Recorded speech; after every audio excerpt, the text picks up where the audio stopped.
Very good morning students. The topic of today's module is impact of green revolution. The introduction of new agricultural technology, commonly known as the green revolution, in India is a very important aspect. The term green revolution was coined by William Gard in 1968. The new cereals were the product of research work and concentrated plant breeding with the objective of creating high yielding varieties of use to the developing countries. New varieties of wheat were first bred in Mexico in the 1950s, and the new varieties of rice like IR8 at the International Rice Research Institute, Philippines in 1960s. The increase in yield from the new seeds has been spectacular. In some cases, the yield of high yielding varieties is more than the double the yield of traditional varieties. The green revolution has been used to mean two different things. Some experts of agricultural geography use it for referring to a broad transformation of agricultural sector in the developing countries to reduce food shortages. Others use it when referring to the specific plant improvements, notably the development of high yielding varieties. Whatsoever the meaning of green revolution may be taken, the adoption of high yielding varieties of wheat and rice has been considered as a significant achievement, as it offered a great optimism. In fact, these varieties of seeds have revolutionized the agricultural landscapes of the developing countries, and thereby the problems of poverty, hunger and undernourishment have been reduced in certain regions of the developing countries. In India, the hybridization of selected crops, that is maize, bajra and millets, began in 1960. The Mexican dwarf varieties of wheat were tried out on a selected scale in 1963–64. Exotic varieties of paddy such as Taichung Native 1 were introduced in India in 1964. The diffusion of high yielding varieties, however, became fully operational in the country in the Kharif season of 1965–66, in which about 17,000 hectares of cultivated land was brought under high yielding varieties. The IR5 was developed in 1967 and IR22 in 1969, while the IR24 was released in 1971. Subsequently, a number of new varieties of rice and wheat have been developed by the Indian agricultural scientists and adopted by the farmers of the country.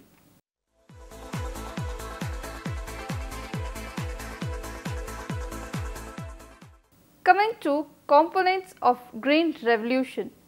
The main components of the green revolution in India are high yielding varieties of seeds, particularly for wheat, rice and maize, abundant irrigation of water since these crops require several watering during growth, chemical fertilizers and plant protection chemicals. The subsidiary factors helping the adoption of new technology are specialized agricultural implements and machines suiting Indian conditions, credit facilities, pricing policy, procurement policy and storage facilities and land consolidation. Coming to high yielding varieties of seeds.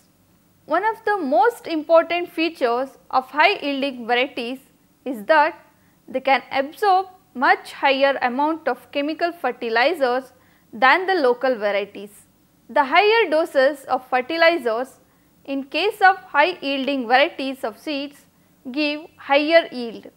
Further, the high yielding varieties have a shorter duration of maturity and lead to the possibility of double cropping. It would be worthwhile to examine the progress of high yielding variety programmed in India since its inception in 1966 to 67. In case of paddy, the area under high yielding varieties in 1966 to 67 was 34 million hectares, while in 99 to 2000 it rose to 45 million hectares. Its production in 1950 to 51 was 20.6 million tons, while its yield was 688 kg per hectare. In 99 to 2000, the production rose to 89.4 million tons and the yield was 1990 kg per hectare. In case of wheat, the production in 1950 to 51 was 6.5 million tons and the yield was 663 kg per hectare, while in 99 to 2000 the production was 75.5 million tons and the yield was 2755 kg per hectare. The rise in total food grain production is spectacular. From 51 million tons in 1950 to 51, it rose to 209 million tons, than 4 times over the 1950s. In 2003 to 2004, the total food grain production was 210.7 million tons. India has become the second largest producer of rice in the world. A significant increase in yield has been achieved fourfold in wheat and threefold in rice. In rice, so far more than 600 high yielding, early to very early maturing, dwarf, disease and pest resistant varieties have been evolved by Indian scientists. The discovery of finer varieties of high yielding varieties like R8, IR20 and PR106 by Indian scientists has made states like Punjab, Haryana and eastern Uttar Pradesh, which have traditionally been wheat growing areas, to begin cultivating large quantities of rice, so that Punjab has become the largest producer of fine varieties of rice in India. This has become possible with the help of irrigation and migrant labour from Bihar, which is well adept in the transplantation of rice. Wheat contributes 36% to the country's food grain basket. More than 260 high yielding, disease and pest resistant wheat varieties having good quality grains suitable for cultivation in different agroclimatic conditions have been evolved and released for cultivation.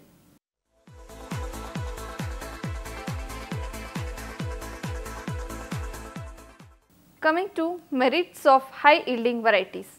High yielding varieties have certain advantages over the traditional varieties of cereals, which may be summarized as follows.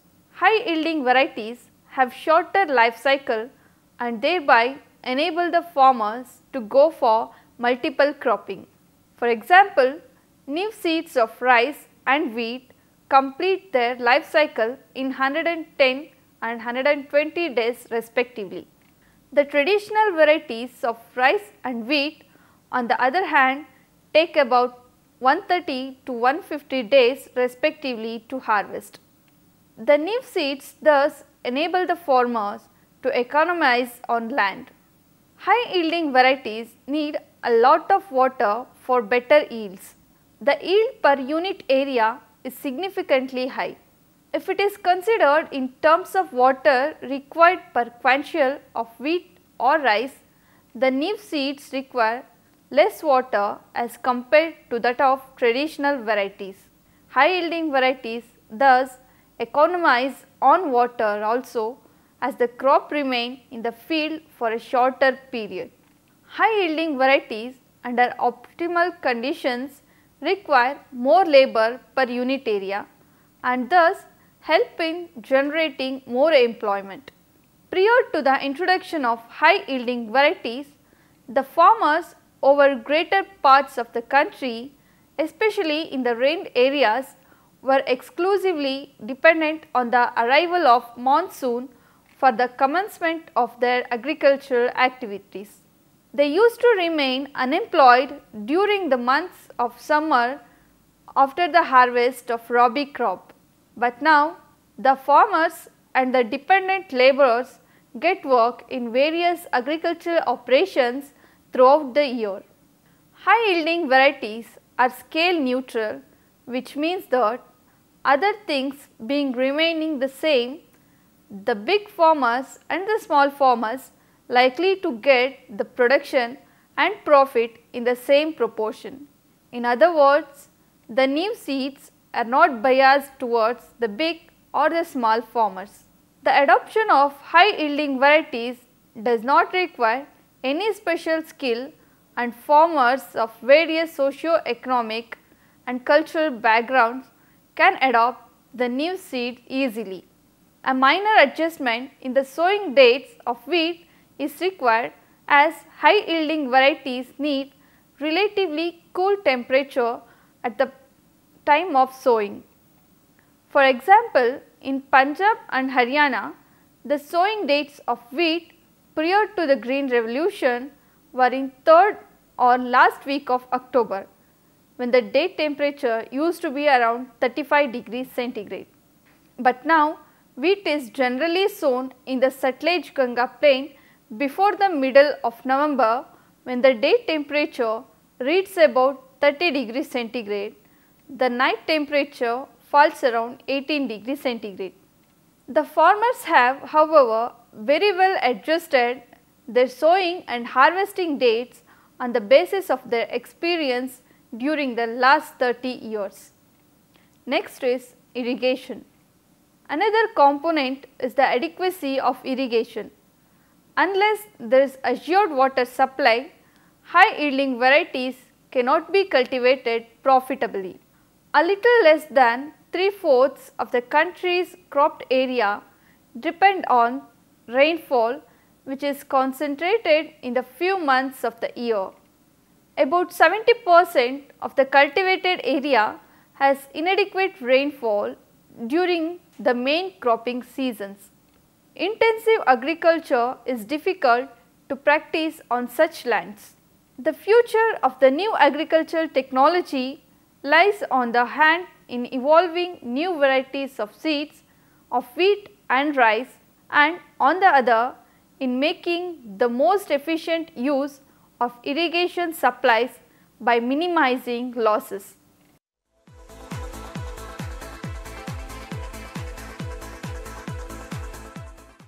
Next is the fertilizers. Fertilizer is the key input for increasing agricultural production.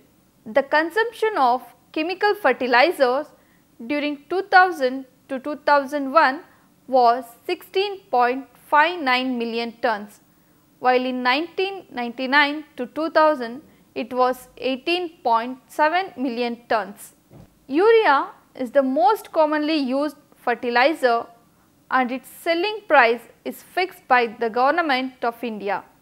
The government under the subsidy scheme paid rupees 138 billion, 128 billion and 112 billion during the years 2000 to 2001, 2001 to 2002 and 2002 to 2003 respectively on domestic and imported fertilizers. India ranks 4th in the world in terms of gross fertilizer consumption. It is next to China, the USA and Russia. It should be emphasized that increase in production can be achieved through fertilizers, but should be available at the right time and in the right quantities and their application depends on the types of crops and water availability. It should be noted that the cultivated land available per capita is gradually declining. In 1970 to 71, it was 0.28 hectare, in 1985 it was 0.22 hectare, and by 2000 it was 0.14 hectare. Thus, there would be continuous pressure on agricultural land. In view of the rising cost of chemical fertilizers and the large amount of subsidies given to farmers, it is felt that natural waste and byproducts of crops could be a good source of organic matter to increase the fertility of the soil. Waste products include animal dung, bagasse, weeds, straw, night soil, town refuse, sewage, sludge, slaughterhouse waste, oil cakes, fruit and vegetable processing waste, rice husks and seed weeds. The composting and recycling of these waste products would provide cheap and ideal organic manure to the soil. Biofertilizers are considered an effective, cheap and renewable supplement to chemical fertilizers. Rhizobium has been found to be effective for pulses and oil seeds. Blue-green algae are effective for lowland paddy. The Government of India has established a national and several regional centres to provide biofertilizers.